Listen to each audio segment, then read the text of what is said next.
Today we're going to talk about market research for your business, an extremely important part of any business. And when you look at a business plan, the largest section of a business plan is always going to be the marketing section. It's going to deal with everything that will affect your business, opportunities to grow the business and expand the business, and really differentiate yourself from others. So let's get into a discussion today on market research. When I talk with people who are either in business or thinking about starting a business, there's always some pushback when you suggest market research. People are reluctant to do that. And we see some common excuses out there. Excuse number one, we're just too busy to do research. There's so many things going on. We're putting out fires. We're dealing with all the issues of challenging economy. We've got employees that we have to be concerned about, new people that we're training and growing in their positions. So we're too distracted to do market research.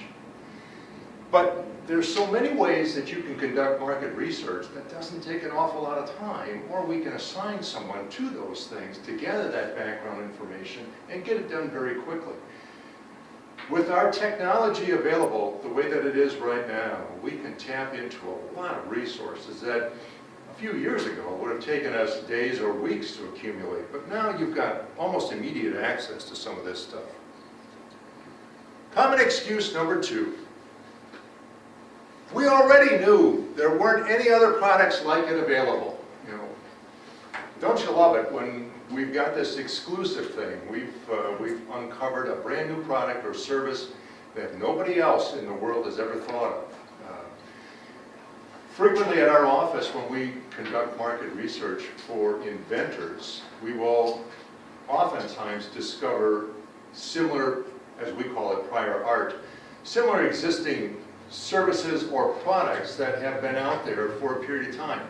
Keep in mind, sometimes they're not in the marketplace, which means they may not be commercialized, and there may be a reason for that. Sometimes someone has developed something that there may not be a market for, or there are challenges to bringing it to market because of environmental issues or things. So it's not always a sign that you've got a golden opportunity.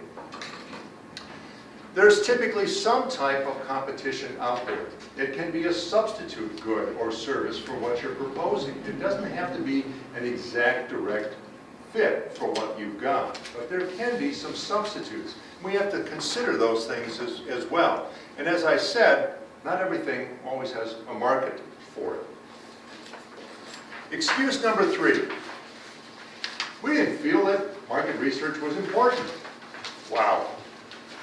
If research is ignored, our product or our service that we're offering can fail for a lot of different reasons. There may not be sufficient demand to warrant this, and we see that oftentimes, especially with larger companies who think about bringing a new product into the marketplace, but they've got this hurdle rate, and if it doesn't generate sufficient revenue, it'll never see the light of day. I've seen businesses establish a hurdle rate of $100 million a year. If that new product doesn't generate that, we're not bringing it to the marketplace. Now, most of us here today could probably survive on maybe half of that, right? $50 million in business a year, we could probably get by. But when we think about the burden that is applied for some of these large corporations, they have very significant demands on whether something should be brought to the market or not. We still have to find what that total demand might be. There are ways to measure that, and you really need to understand that, especially if you're going out for financing for your enterprise. You've got to be able to establish that size of the market, who might need this, how frequently they might need this, and bring that to a lender. You don't understand customer needs and wants if you don't do market research. Customers' needs and wants. Sometimes our challenge is to convert a want to a need, and then they'll buy it even faster. But we have to understand what the needs and the wants of the customers are and how those may change over time so that we can effectively bring the right products and services to the marketplace.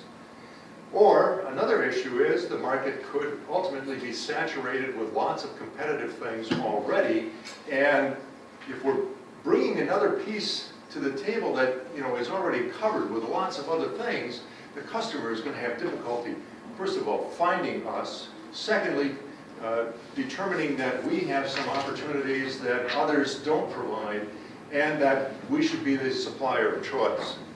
So we really have to understand effectively what's going on in the market. So, early stage market research, and we call it early stage because you need to do this early on before you spend a lot of money either bringing a product or service to the marketplace, spending a lot of money on advertising, maybe in the wrong channels, utilizing the wrong media, targeting the wrong customers. So before you go through all of that adventure, you need to do some background work. It's hard for us when we've got all of this pent-up energy and we want to unleash it.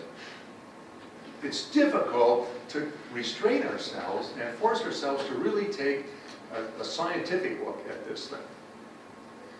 So, as we look at this, early stage market research is tied to the success, the ultimate success, and more importantly, the profitability of what we intend to bring to the marketplace. Our concept may need to be modified as we do our market research. We may find that there is a niche market opportunity that we had overlooked, didn't even realize was out there, and if we conform our product or service to that, we can increase profitability dramatically. At the same time, we may find ourselves stepping away from much of the competition and giving ourselves a better opportunity for success. Establish some traction, get the businesses moving in the right direction.